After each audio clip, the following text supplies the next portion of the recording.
So that means that we are extending the commissioning date to March.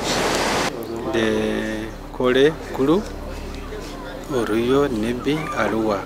It is a 132 kV project. It will deliver 200 megawatts and above, and we believe that power will be good enough to run the economy of West Nile. And we hope that this project will be completed by the end of March 2023. We are working together, we are pushing the contractor, we are pushing the utility company, Uganda Electricity Transmission Company, so that this project becomes a reality and we have reliable power supply in West Nile. Yeah, I'm not an economist, but I know that power is a driver of the economy, because when you have power, you can run a mizmir, that's an income, that's a job created. You can put in place a factory, that's income, and that's a job created. So power does a lot. I wouldn't say if power alone was here, the economy would grow, but I know it is an input into the economy to grow. So we need it, and I think we'll have it. We are fairly optimistic that all the pledges that have been made will come to pass. And that's one thing that's giving us hopes. We're totally lost hope that our region has been neglected, and developing this area, the government has no interest in, particularly our business sector. Yet, we are the biggest contributors of the revenue in this country. We continue to pledge our support to the government, all right?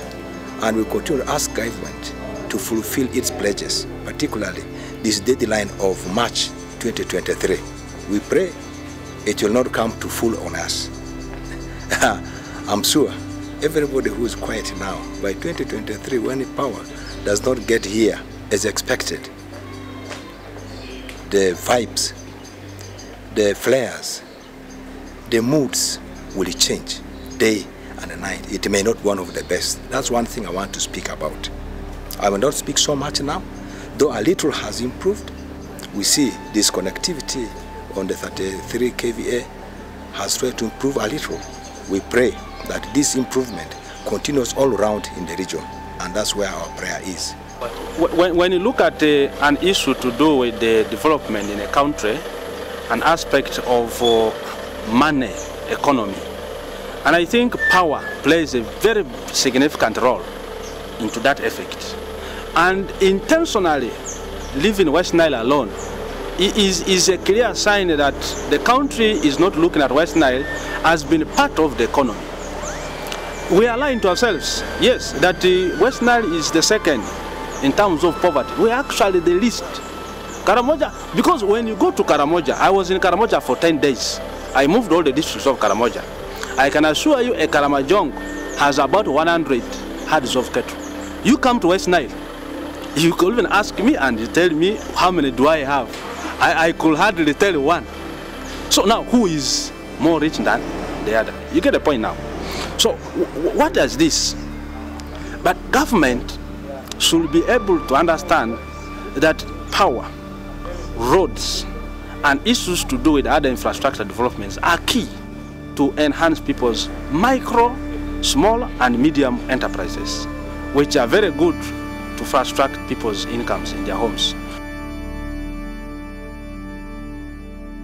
ActionAid and partners have been doing a lot of work in the communities in terms of monitoring public service delivery.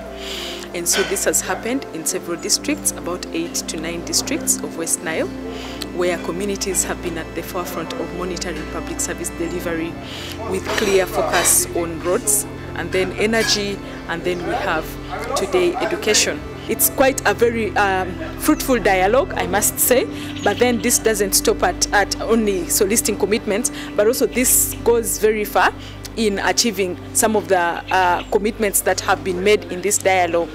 In the COVID period, it came out very clearly that while the rest of the country was enjoying ICT, in education. Children in West Nile were in darkness because they could not access electricity, they could not access services, internet services, like any other child in any other part of the country, and therefore recovering from that shock as a region will take a lot of effort, concerted effort, because then it's very clear that and it came out very clearly in this dialogue that the push to have West Nile connected to the national grid cannot be ever emphasized, because this campaign has gone on, and again yesterday it was top in the agenda. But the good news is that something has been done, a stopgap has been made for us to have some power in West Nile. However, the issues of distribution still remain a very core subject for discussion, because then there are areas that do not even have power lines, and as we speak about connecting West Nile to the national grid, the issues of distributing power to all the districts as promised by different government entities here and there. So we are very glad that as of now we have some power, but then we need stable power.